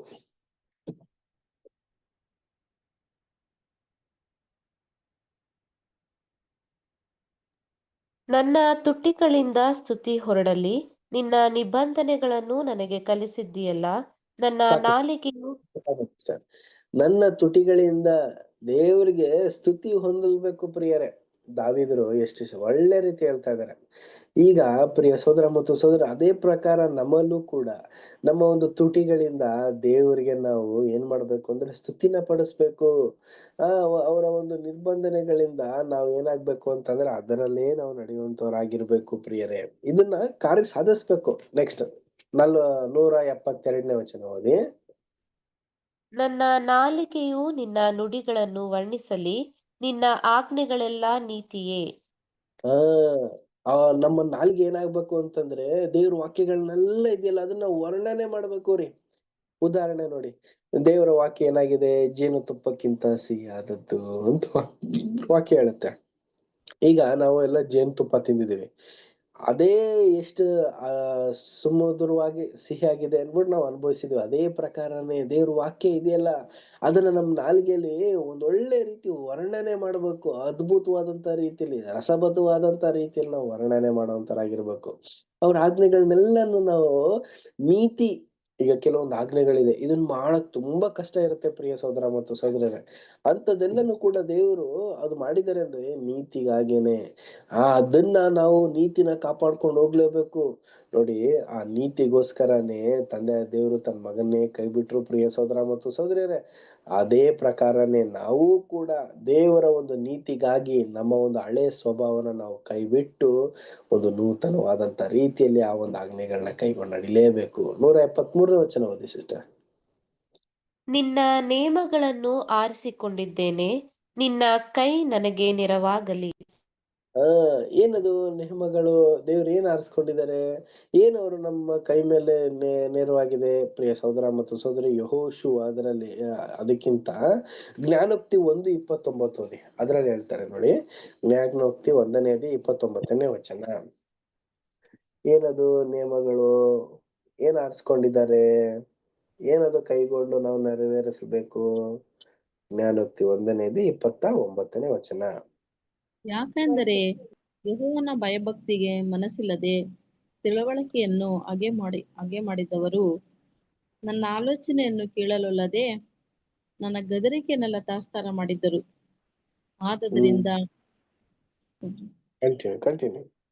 ಆದದ್ದರಿಂದ ಅವರು ತಮ್ಮ ನಡತೆಯ ಫಲವನ್ನು ಅನುಭವಿಸಿ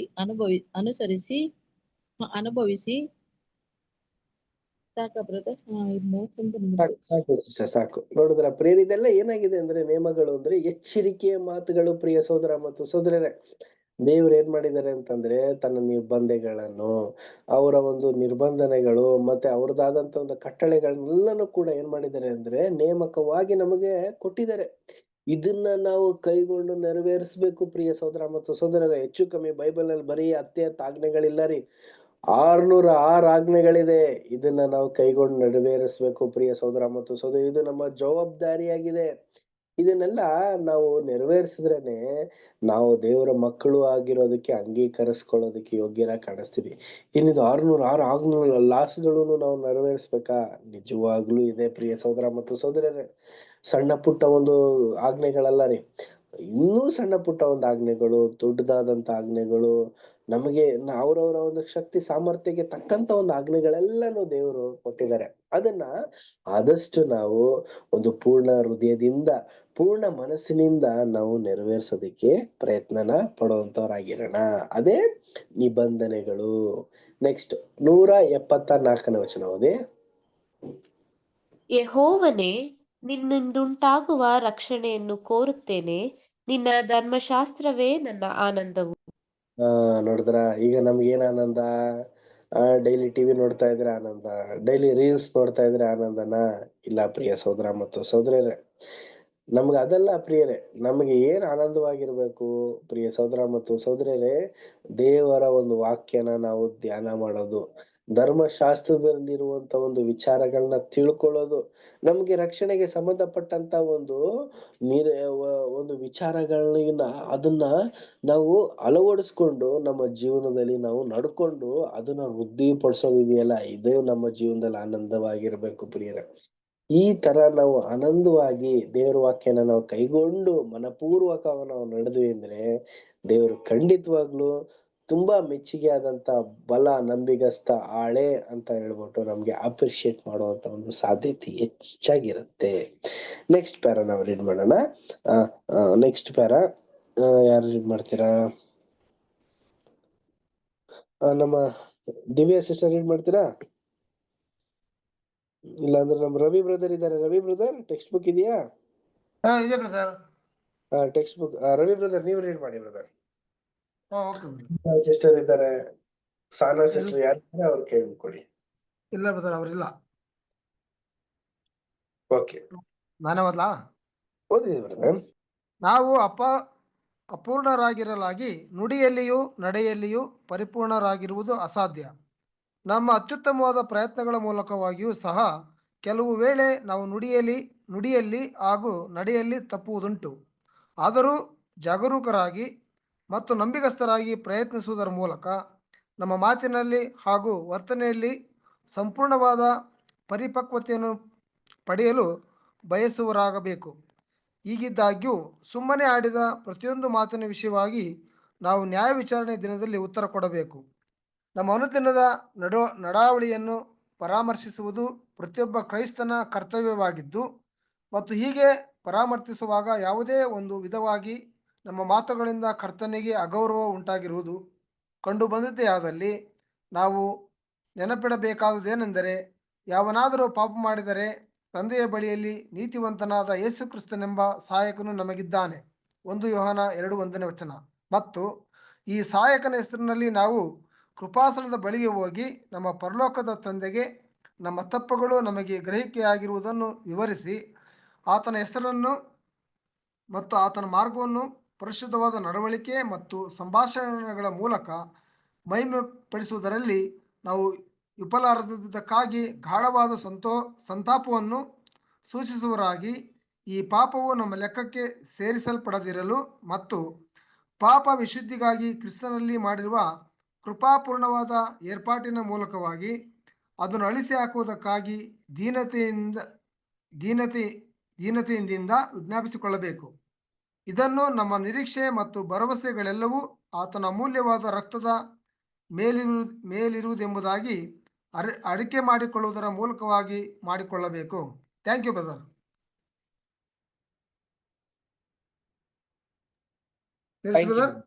ಥ್ಯಾಂಕ್ ಯು ಬ್ರದರ್. ಪ್ರಿಯ ಸಹೋದರ ಮತ್ತು ಸಹೋದರಿಯರೇ, ಲೇಖಕರಾದಂತ ಸಹೋದರ ಅಂತ ರಜಲ್ ಬ್ರದರ್ ಅವರು ತುಂಬಾ ಅರ್ಥಭರಿತವಾದಂತ ರೀತಿಯಲ್ಲಿ ಒಂದು ಪ್ಯಾರನ ಹೇಳ್ತಾ ಇದಾರೆ. ಯಾಕೆ ಅಂತ ನಾವು ನೋಡ್ಬೇಕಾದ್ರೆ ನಾವೆಲ್ಲ ಏನಾಗಿದೀವಿ ಅಂದ್ರೆ ಅಪರಿಪೂರ್ಣರಾಗಿದ್ದೀವಿ. ಯಾವ್ದ್ರಲ್ಲೂ ಕೂಡ ಒಳ್ಳೆ ಒಂದು ಮನಸ್ಥಿತಿನ ಹೊಂದಿಲ್ದೇ ಇರುವಂತ ವ್ಯಕ್ತಿಗಳಾಗಿದ್ದೀವಿ. ಮತ್ತೆ ತಪ್ಪಾದಂತ ನಿರ್ಧಾರಗಳನ್ನ ತಕೊಂಡು ತಪ್ಪಾದಂತ ಒಂದು ಸನ್ನಿವೇಶಕ್ಕೆ ಒಳಗಾಗಿ ಪಶ್ಚಾತ್ತಾಪ ಪಟ್ಟು ಮತ್ತೆ ದೇವ್ರ ಕಡೆ ಬಂದಿರುವಂತದ್ದು ತುಂಬಾ ಇದೆ. ಈಗಿರ್ಬೇಕಾದ್ರೆ ಇಂಥ ಒಂದು ಫ್ಲೆಶ್ ಅಂದ್ರೇನು, ಮಾಂಸಿಕವಾದಂತ ಒಂದು ಜೀವನದಲ್ಲಿ ನಾವಿರ್ಬೇಕಾದ್ರೆ ಹೇಗೆ ಇಂಥ ಒಂದು ಗುಣಗಳನ್ನ ಹೊಂದ್ಕೊಂಡು ಅದನ್ನ ಕೊಡೆಯವರೆಗೂ ಸಾಯೋದ್ವರೆಗೂ ನಾವು ಕಾಪಾಡ್ಕೊಂಡು ಹೋಗೋದು ಹೆಂಗೆ ಸಾಧ್ಯ ಅನ್ನೋದನ್ನೇ ನಮ್ಮ ಒಂದು ಪಾಯಿಂಟ್ ಪ್ರಿಯರೇ.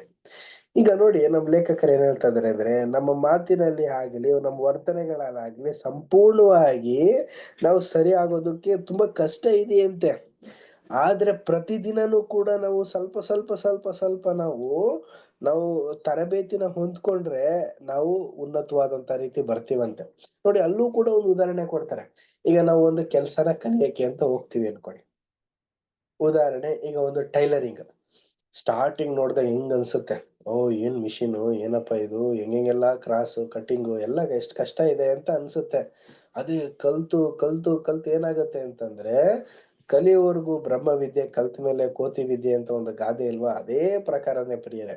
ನಾವು ಪ್ರತಿದಿನವೂ ಕೂಡ ಸಣ್ಣ ಸಣ್ಣ ಒಂದು ಬದಲಾವಣೆಗಳು, ಸಣ್ಣ ಪುಟ್ಟ ಗ ಒಂದು ವಿಚಾರಗಳಲ್ಲಿ ನಾವು ಪ್ರಯತ್ನ ಪಟ್ಕೊಂಡು ಹೋದ್ರೆ, ಕ್ರಿಸ್ತನ ಒಂದು ಅವಕಾಶಗಳಲ್ಲಿ ನಾವು ನೆಲೆ ಊರಿದ್ರೆ, ಖಂಡಿತವಾಗ್ಲೂ ಮುಂದೆ ಬರುವಂತ ಒಂದು ದಿನದಲ್ಲಿ ದೊಡ್ಡ ದೊಡ್ಡ ಒಂದು ನಿರ್ಧಾರಗಳನ್ನ ತಗೊಂಡು ದೊಡ್ಡ ದೊಡ್ಡವಾದಂತ ಒಂದು ಗುಣಗಳನ್ನ ಹೊಂದ್ಕೊಳ್ಳೋದಕ್ಕೆ ಯೋಗ್ಯರಾಗಿ ಕಾಣಿಸ್ತೀವಂತೆ.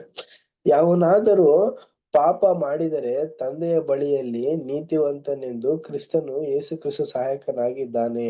ಏನಂದ್ರೆ ಪಾಪ ಮಾಡುವಂತ ವ್ಯಕ್ತಿಗಳು ಏನಾಗಿದ್ದಾರೆ ಅಂತಂದ್ರೆ, ತಂದೆ ಬಳಿಯಲ್ಲಿ ನಿಲ್ಲದಕ್ ಸಾಧ್ಯನೇ ಇಲ್ಲ. ಅದೇ ಯೇಸು ಕ್ರಿಸ್ತರು ಏನ್ ಮಾಡ್ತಾರೆ, ಅವರ ಒಂದು ನೀತಿವಂತಿಕೆಯಿಂದ ಅವ್ರನ್ನ ಕಾಪಾಡ್ತಾರಂತೆ. ಅದೇ ಪ್ರಕಾರನೇ ಪ್ರಿಯರೇ. ಅದೇಂಗ್ ಕಾಪಾಡ್ತಾರೆ, ನಾವು ಅಲ್ಪ ಸ್ವಲ್ಪ ಒಳ್ಳೆ ಕೆಲ್ಸಗಳನ್ನ ಮಾಡಿರ್ತೀವಿ ಅನ್ಕೊಳ್ಳಿ, ಸಣ್ಣ ಪುಟ್ಟ ಒಂದು ಕೆಲಸ, ಒಂದು ನೀತಿವಂತರಾಗೋದಕ್ಕೋಸ್ಕರ ಪ್ರಯತ್ನ ಪಟ್ಟಿರ್ತೀವಲ್ಲ, ಅದನ್ನ ಎಣಿಸ್ತಾರೆ ಯೇಸು ಕ್ರಿಸ್ತರು.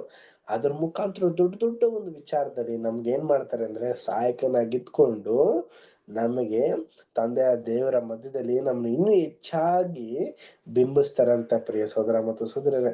ಇದೆಲ್ಲ ನಾವು ನೋಡ್ಬೇಕಾದ್ರೆ ನಮ್ಮಲ್ಲಿ ಮೊದ್ಲು ಏನಿರ್ಬೇಕು ಅಂದ್ರೆ, ದೀನತೆ ಅನ್ನೋದಿರ್ಬೇಕು, ವಿಜ್ಞಾಪನೆ ಮಾಡುವಂತದ್ದನ್ನ ಇರ್ಬೇಕು, ಮತ್ತೆ ಜ್ಞಾನವಾಗಿ ನಡ್ಕೊಳ್ಬೇಕು ಪ್ರಿಯರೇ. ಇಷ್ಟೆಲ್ಲ ಅಂಶಗಳು ನಾವು ದಿನನಿತ್ಯವೂ ನಮ್ಮ ಕುಟುಂಬದಲ್ಲೇ ಆಗ್ಲಿ, ನಮ್ಮ ಒಂದು ಸಭೆಯಲ್ಲೇ ಆಗ್ಲಿ, ನಮ್ಮ ಒಂದು ಲೌಕಿಕವಾದಂತ ಒಂದು ಕೆಲಸ ಕಾರ್ಯಗಳಲ್ಲೇ ಆಗ್ಲಿ ನಾವು ಮಾಡುವಂತವ್ರಾಗಿರ್ಬೇಕು. ಈ ರೀತಿ ನಾವು ಮಾಡ್ಕೊಂಡು ಹೋದ್ವಿ ಅಂದ್ರೆ, ದೇವರು ನಮ್ಮನ್ನ ಖಂಡಿತವಾಗ್ಲು ತಕ್ಕ ಸಮಯದಲ್ಲಿ ನಮ್ಮನ್ನ ಮೇಲೆತ್ತಕ್ಕೆ ತಂದೆ ತರ್ತಾರೆ. ನೆಕ್ಸ್ಟ್ ಪ್ಯಾರ ರೀಡ್ ಮಾಡೋಣ. Next para. ನಾವು ಸುಮ್ಮನೆ ಆಡಿದ ಪ್ರತಿಯೊಂದು ಮಾತಿನ ವಿಷಯವಾಗಿ ಹೇಗೆ ಲೆಕ್ಕವನ್ನು ಒಪ್ಪಿಸಬೇಕು ಮತ್ತು ನಮ್ಮ ಪಶ್ಚಾತ್ತಾಪದ ಮಾತಿನ ಮೂಲಕವಾಗಿ ಹಾಗೂ ಕ್ರಿಸ್ತನ ಯಜ್ಞಫಲದ ಸಹಾಯವನ್ನು ನಂಬಿಕೆಯ ಮೂಲಕ ಅನ್ವಯಿಸಿಕೊಳ್ಳುವುದರಿಂದ ನಾವು ದೋಷ ಮುಕ್ತರಾಗುವೆವು. ಇಲ್ಲವಾದಲ್ಲಿ ಕರ್ತನಿಗೆ ಅಗೌರವ ಉಂಟು ಮಾಡಿದ ನಿರರ್ಥಕವಾದ ಮಾತುಗಳು ನಮಗೆ ವಿರೋಧವಾಗಿ ನಿಂತು ನಮ್ಮನ್ನು ಖಂಡನೆ ಮಾಡುವುದು ಮತ್ತು ನಾವು ಅದರ ಪರಿಣಾಮಗಳನ್ನು ಅನುಭವಿಸುವಂತ ಇಕ್ಕಟ್ಟಿನಲ್ಲಿ ಬೀಳುತ್ತೇವೆ. ಅದರ ಮೊದಲ ಪರಿಣಾಮವು ನಮಗೆ ಉಂಟಾಗುವ ಹಾನಿ ಕಾರಣ ಪ್ರತಿಯೊಂದು ಕೆಟ್ಟ ಆಲೋಚನೆ ಅಥವಾ ಮಾತುಗಳು ನಮ್ಮ ಗುಣನಡತೆಯನ್ನು ಕಠಿಣವಾಗುವಂತೆ ಮಾಡಿ ಅನೀತಿಯ ಕಡೆಗೆ ಒಲವು ತೋರುವಂತೆ ಮಾಡುತ್ತದೆ. ಎರಡನೆಯ ಪರಿಣಾಮವು ಇತರರಿಗೆ ಇದು ಒಂದು ಕೆಟ್ಟ ಮಾದರಿಯಾದ ಅವರಲ್ಲಿ ಕೆಟ್ಟ ಸಂಗತಿಗಳು ಕೆರಳುವಂತೆ ಮಾಡುವವು.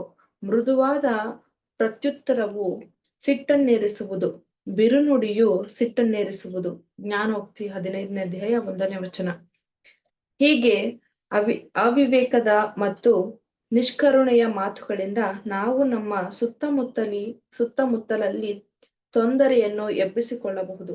ಆಗ ಅದು ನಮ್ಮ ತಪ್ಪಿಗೆ ಶಾಸ್ತಿಯ ಸಾಧನವಾಗಿ, ಧಮೆಯ ವಿಷಯವಾಗಿ ಪಾಠ ನೀಡಿ ಇತರರ ಅನಿಸಿಕೆ ಅಭಿಪ್ರಾಯಗಳನ್ನು ಪರಿಗಣನೆಗೆ ತೆಗೆದುಕೊಳ್ಳುವಂತೆ ನಮಗೆ ಕಲಿಸಿಕೊಡುತ್ತದೆ. ಕಷ್ಟ ಶೋಧನೆಗಳು ಬಂದಾಗ ಕರ್ತನನ್ನು ಅಥವಾ ಸೈತಾನನನ್ನು ದೋಷಿಸುವುದು ಆಗಾಗ್ಗೆ ನಡೆಯುವ ಸಂಗತಿ. ಆದರೆ ಅವು ನಮ್ಮ ತಪ್ಪಿಗೆ ಸಹಜವಾಗಿ ಲಭಿಸುವ ಪ್ರತಿಫಲಗಳಾಗಿರುತ್ತವೆ. ಹಾಗೂ ಯಾರು ತಮ್ಮಲ್ಲೇ ಇರುವ ಆ ಸಂಕಟದ ಮೂಲವನ್ನು ಗುರುತಿಸಲು ವಿಫಲರಾಗುವರೋ ಅವರು ತಾವೇ ದೇವರ ವಾಕ್ಯಗಳಿಗೆ ವಿಧೇಯರಾಗಿ ತಮ್ಮನ್ನು ಶಿಸ್ತು ಕ್ರಮಗಳಿಂದ ಶಿಕ್ಷಿಸಿಕೊಳ್ಳುವುದರ ಮೂಲಕ ಕ್ಷಮಾದಾನ ಹೊಂದಲು ಸಾಧ್ಯವಾದದ್ದನ್ನು ತಮ್ಮಿಂದ ಆಶ್ಚರ್ಯಕರವಾದ ರೀತಿಯಲ್ಲಿ ದೂರ ಮಾಡಿಕೊಳ್ಳಲು ಕರ್ತನಿಗೆ ವ್ಯರ್ಥವಾಗಿ ಪ್ರಾರ್ಥಿಸುವರು ಎಂಬುದೇ. ಥ್ಯಾಂಕ್ ಯು ಪ್ರಿಯ ಸಹೋದರ ಮತ್ತು ಸಹೋದರರೇ. ನೋಡಿ, ನಮ್ಗೆ ಸುಮ್ಮನೆ ಆಡುವಂತ ಪ್ರತಿಯೊಂದು ಮಾತಿನಲ್ಲಿ ಎಷ್ಟೆಲ್ಲಾ ಅಂಶಗಳಿದೆ ಅನ್ನೋದನ್ನ ನಮ್ಗೆ ಇಲ್ಲಿ ತಿಳಿಸ್ತಾ ಇದ್ದಾರೆ. ನೋಡ್ಬೇಕಾದ್ರೆ ನಾವು ಕ್ರಿಸ್ತನ ಒಂದು ಯಜ್ಞ ಪಾಲನ್ನ ಹೊಂದುವಂತ ನಂಬಿಕೆ ಉಳ್ಳ ದೇವರ ಮಕ್ಕಳಾಗಿರೋದ್ರಿಂದ ನಮ್ಮಲ್ಲಿ ಹಲವಾರು ರೀತಿಯ ಒಂದು ವರ್ತನೆಗಳನ್ನ ನಾವು ಸರಿಪಡಿಸ್ಕೋಬೇಕಂತೆ. ಮೊದಲನೇದು ಮತ್ತೆ ಎರಡನೇದು, 2 ಪಾಯಿಂಟ್ಗಳನ್ನ ಇಲ್ಲಿ ಹೇಳ್ತಾರೆ. ಮೊದಲನೇದು, ಹಾನಿ ಮಾಡುವಂತ ಒಂದು ಮಾತುಗಳು, ಕಠಿಣಕರವಾದಂತ ರೀತಿಯ ಒಂದು ಮಾತುಗಳು, ಮತ್ತೊಬ್ಬರಿಗೆ ಗುಣಗುಟ್ಟುವಂತ ಒಂದು ಮಾತುಗಳನ್ನ ನಾವು ಬಿಡ್ಬೇಕಂತೆ ಮೊದಲನೇದು. ಎರಡನೇದೇನು ಅಂತ ನಾವು ನೋಡ್ಬೇಕಾದ್ರೆ ಆತ್ಮೀಯರೇ, ಮೃದುವಾದಂತ ರೀತಿಯಲ್ಲಿ ಮಾತನಾಡ್ಬಿಟ್ಟು ತಪ್ಪಾದಂತ ರೀತಿಯ ಒಂದು ವರ್ತನೆಗಳು, ಬಿರುಗಾಳಿನ ಎಬ್ಸುವಂತ ರೀತಿಯ ಒಂದು ವರ್ತನೆಗಳೆಲ್ಲ ಇರುತ್ತಲ್ಲ, ಇದನ್ನ ಬಿಡ್ಬೇಕಂತೆ. ಅದಾದ್ಮೇಲೆ ನಾವು ಕಲ್ತಿರೋಂತ ಒಂದು ಪಾಠಗಳನ್ನೆಲ್ಲಾನು ಕೂಡ ನಾವು ಜ್ಞಾಪಕದಲ್ಲಿ ಇಡ್ಕೊಂಡು ಅದರ ಪ್ರಕಾರ ನಡ್ಕೊಂಡು ನಾವ್ ಇದ್ರೇನೆ ನಾವು ದೇವರಿಗೆ ಮೆಚ್ಚುಗೆ ಆಗಿರೋದಕ್ಕೆ ಸಾಧ್ಯ ಅನ್ನೋದನ್ನ ನಮಗೆ ತಿಳಿಸ್ತಾ ಇದಾರೆ. ಮತ್ತೆ ಕಡೆಯದಾಗಿ ನಮ್ಗೆ ವಾಕ್ಯಗಳಿಂದ ನಮ್ಗೆ ಹೇಳೋದು ಏನು ಅಂತ ನಾವು ನೋಡ್ಬೇಕಾದ್ರೆ, ನಾವು ಪ್ರಾರ್ಥನೆ ಮಾಡ್ಬೇಕು ಪ್ರಿಯರೇ. ನಮ್ಮ ಒಂದು ಪ್ರಾರ್ಥನೆಯಲ್ಲಿ ನಮ್ಮ ಒಂದು ಗುಣಗಳನ್ನ ಸರಿಪಡಿಸ್ಕೊಳ್ಳೋ ತರ ನಾವು ದೇವರ ಹತ್ರ ಕೇಳ್ಕೊಂಡ್ರೇನೆ ದೇವರು ಖಂಡಿತವಾಗ್ಲೂ ಅದನ್ನ ಸರಿಪಡಿಸ್ತಾರೆ. ನಮ್ಮ ಒಂದು ಕೊರತೆಗಳು ನಮಗೇ ಗೊತ್ತು, ಅದನ್ನ ದೇವರು ಕೂಡ ಅರ್ತಿದ್ದಾರೆ. ಆದ್ರೆ ನಾವು ಅದನ್ನ ಪ್ರಾರ್ಥನೆ ಪೂರ್ವಕವಾಗಿ ನಾವು ಕೇಳ್ಕೊಂಡು ಅದನ್ನ ಸರಿಪಡಿಸ್ಕೊಂಡು ನಮ್ಮ ಒಂದು ಕಾನ್ಸಿಗ್ರೇಷನ್ ಲೈಫ್ ನ ನಾವು ಸರಿಯಾದ ರೀತಿಯಲ್ಲಿ ನಡ್ಕೊಂಡು ಹೋಗ್ಬೇಕು. ಸೊ ಇಲ್ಲಿಗೆ ನಾವು ಇವತ್ತಿನ ಒಂದು ಪಾಠನ ನಾವು ನಿಲ್ಸುವಂತರಾಗಿರೋಣ. ಮುಂದೆ ಬರುವಂತ ದಿನದಲ್ಲಿ ನೆಕ್ಸ್ಟ್ ಮುಂದೆ ಇರುವಂತ ಒಂದು ಟಾಪಿಕ್ ನ ನಾವು ಸ್ಟಡಿ ಮಾಡೋಣ. ಸೊ ಕೊನೆಯದಾಗಿ ಒಂದು ಪ್ರಾರ್ಥನೆ ಮಾಡಿ ಈ ಒಂದು ಕೂಟ ನಾವು ಅಂತಿಮ ಮಾಡೋರ. ಕೊನೆಯ ಪ್ರಾರ್ಥನೆಯನ್ನ ಸೋದರ ಅಂತ ಮೋಹನ್ ರಾಜ್ ಬ್ರದರ್ ಮಾಡ್ಬೇಕು ಕೇಳ್ಕೊಳ್ತೇನೆ. ಪ್ರಾರ್ಥನೆ ಮಾಡಿಕೊಳ್ಳೋಣ. ನಮ್ಮನ್ನ ಹೆಚ್ಚಾಗಿ ಪ್ರೀತಿ ಮಾಡಿದಂತ ಪರಲೋಕದ ಜೀವುಳ್ಳ ನಮ್ಮ ತಂದೆಯಾದ ದೇವರೇ, ಮತ್ತೊಂದು ಆವೃತ್ತಿ ನಿನಗೆ ಕೃತಜ್ಞತೆಯನ್ನು ಸಲ್ಲಿಸ್ತೇವೆ. ಕಳೆದ ಈ ವಾರದಲ್ಲಿ ತಂದೆಯಾದ ದೇವರೇ, ನಮ್ಮನ್ನ ಅದ್ಭುತಕರವಾದ ರೀತಿಯಲ್ಲಿ ನಡೆಸಿ ಆರೋಗ್ಯ ಭಾಗ್ಯ ಕೊಟ್ಟು ಈ ಸಂಜೆ ವೇಳೆಯಲ್ಲಿ ಮತ್ತೊಂದು ಆವೃತ್ತಿ ನಿನ್ನ ವಾಕ್ಯಗಳನ್ನು ಕಲಿಯುವಂತೆ ಕೊಟ್ಟಂತ ಸಮಯಕ್ಕಾಗಿ ನಿನಗೆ ಸ್ತೋತ್ರ ಮಾಡ್ತೇವೆ. ಈ ಸಂದರ್ಭದಲ್ಲಿ ಕರ್ತನೆ, ನೀರಜ್ ಬ್ರದರ್ ಅವ್ರ ಮೂಲಕ ಅನೇಕ ವಿಷಯಗಳನ್ನು ನಮಗೆ ತಿಳಿಯಪಡಿಸಿದ್ರಿ. ನಿಮಗೆ ಸ್ತೋತ್ರ ದೇವರೇ. ಅವ್ರಿಗೆ ಕೊಟ್ಟಂತ ಜ್ಞಾನಕ್ಕಾಗಿ ನಿಮಗೆ ವಂದಿಸ್ತೇವೆ. ಅವರನ್ನು ಇನ್ನೂ ಬಲವಾಗಿ ನಿಮ್ಮ ಸೇವೆಯಲ್ಲಿ ಉಪಯೋಗಿಸಿರಿ. ಅನೇಕ ಜನರಿಗೆ ನಿನ್ನ ವಾಕ್ಯಗಳನ್ನು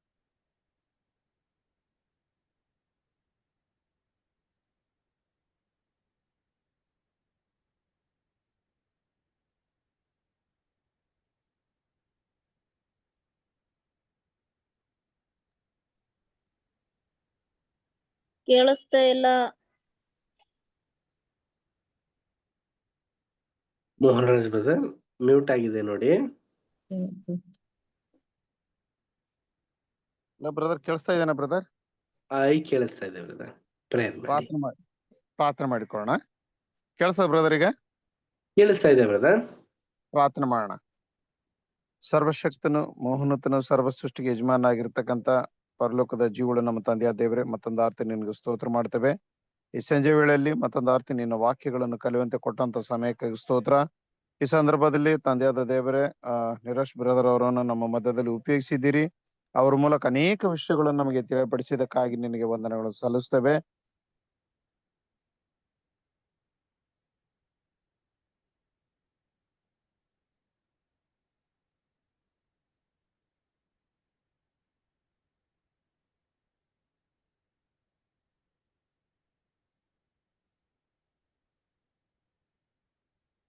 ಮೋಹನ್ ಬ್ರದರ್ ಮತ್ತೆ ಮ್ಯೂಟ್ ಆಗಿದೆ ಬ್ರದರ್.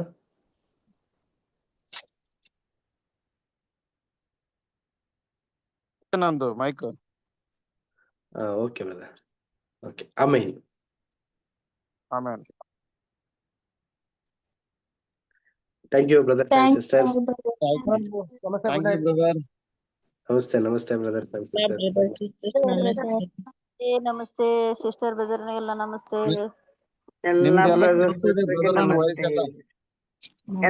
ನಮಸ್ತೆ. Good night. ನಮಸ್ತೆ ಎಲ್ಲ ಬ್ರದರ್ಸ್ ಸಿಸ್ಟರ್ಸ್. Good night. ಎಲ್ಲರಿಗೂ ಗುಡ್ ನೈಟ್. Good night. ಶುಭರಾತ್ರಿ. ರೇಷ್ಮಾ ಸಿಸ್ಟರ್ ಇಲ್ಲ ಸಿಸ್ಟರ್, ನಿಮ್ದು ಹುಷಾರಾಗಿದ್ದೀರಾ? ಹುಷಾರಿರಲ್ರಿ. ಈಗ ಈ ಹೊತ್ನ್ಯಾಗ ಒಂದಿಟ್ಟು ಊಟ ಮಾಡಿರ್ತಾಳ್ರಿ, ನಿದ್ದೆ ಬರ್ತೈತಿ.